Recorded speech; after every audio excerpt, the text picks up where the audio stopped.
शुरुआत कर लेते हैं। आज दूसरी बार भजनलाल शर्मा, वसुंधरा राजे,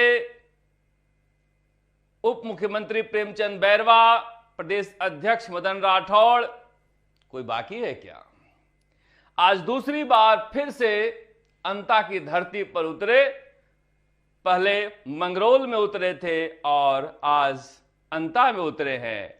दोनों के चेहरे पर जो खुशी दिखाई दे रही है, क्या वो खुशी 14 नवंबर को भी दिखाई देगी? पता नहीं। देखिए, मैं चुनाव प्रचार खत्म हो गया, अभी 36 घंटे का समय जो है वो सबसे महत्वपूर्ण है कि आखिरी कील कौन ठोकता है। मैं जब उम्मीदवारों को देख रहा था तो सबसे ज्यादा थके हुए मोरपाल सुमन लग रहे हैं। वैसे भी गरीब आदमी थका हुआ लगता है। और सबसे ज्यादा चेहरे की चमक प्रमोद जैन भाया की दिखाई दे रही है। कह रहे थे गोविंद सिंह डोटासरा, ये सुंदर सा चेहरा, पता नहीं महिला क्रिकेटर कोई पूछ रही थी प्रधानमंत्री नरेंद्र मोदी से कौन सा क्रीम लगाते हो।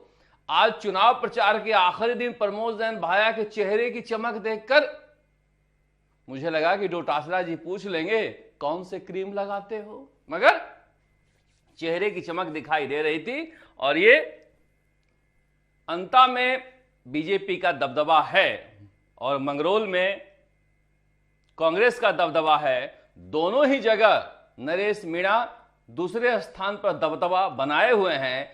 दोनों ही जगह दूसरे स्थान का दबदबा पहले स्थान का दबदबा भी बन सकता है। मगर ये आ रहे हैं और देखिए किस तरह से ये सिक्योरिटी वाले जो हैं वो सीएम साहब के पीछे हैं और पीछे छूट गई हैं वसुंधरा राजे। ये वक्त वक्त की बात होती है, कभी वसुंधरा राजे के सिक्योरिटी में फंस जाया करते थे भजनलाल शर्मा। आज भजनलाल शर्मा की सिक्योरिटी में फंसी नजर आ रही थी वसुंधरा राजे। बाह पकड़ के बुला रही थी, सीएम साहब महिलाओं से तो मिल लीजिए। कई दिलचस्प नजारे आज दिखाई दिए बीजेपी और कांग्रेस के मंच पर। बुझते हुए नेताओं की बुझती हुई राजनीति देखना भी कम मनोहर दृश्य नहीं होता है।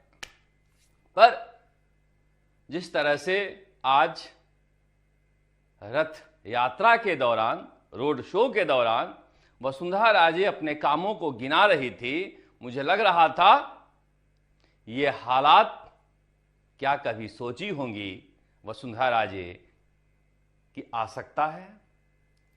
देखिए, झालावाड़ का किला जो है वो अगर बचाना है तो 12 का गढ़ भी बचाना ही होगा।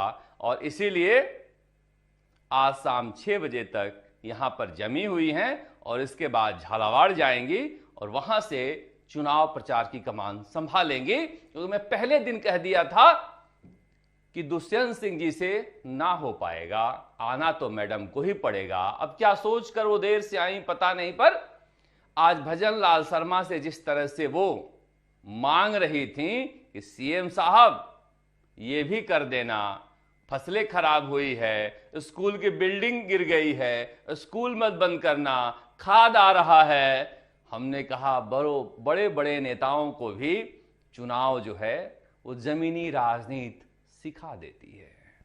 मगर आखिर में उन्होंने किस तरह से मोरपाल सुमन को लेकर जनता से बातचीत की। मोरपाल को अगर जिंदा यहाँ रखोगे और अच्छी तरह से वो जीत के चला आता है तो उसके पीछे कितनी बड़ी बड़ी ताकतें हैं वो आप देख लीजिए। मुख्यमंत्री, फिर एमपी, हम सब, ये मोरपाल खाली नहीं जाएगा। ये आप लोगों के सामने सामने दौड़ेगा, आपका काम करेगा। सीएम साहब ये हमसे पूछा करते थे कि हम कहाँ जाएं, किसके पास जाएं। तो वो तो बात ठीक थी जब तक उनका एमएलए जयपुर रहता था, वो ठीक थी कि उनका एमएलए यहाँ नहीं रहता था। परंतु अब ये बेचारा जाएगा कहाँ? मैं तो मुझे लगता है ये भी इसलिए ज्यादा चिंतित हो रहे हैं क्योंकि रहेगा यहाँ और मालूम नहीं सुबह से लेकर शाम तक जिस तरीके से उसके पास लोग आने वाले हैं। मैंने इसीलिए कहा कि हम लोग उसके पीछे खड़े हैं, भाई ज्यादा मत सताना, वो करेगा काम, तोड़ तोड़ करके करेगा। मैं आप लोगों को ये विश्वास दिलाना चाहती हूँ कि लोगों ने कहा कि पैसे वाले आदमी ही चुनाव जीतते हैं। ये बात जरूरी नहीं है।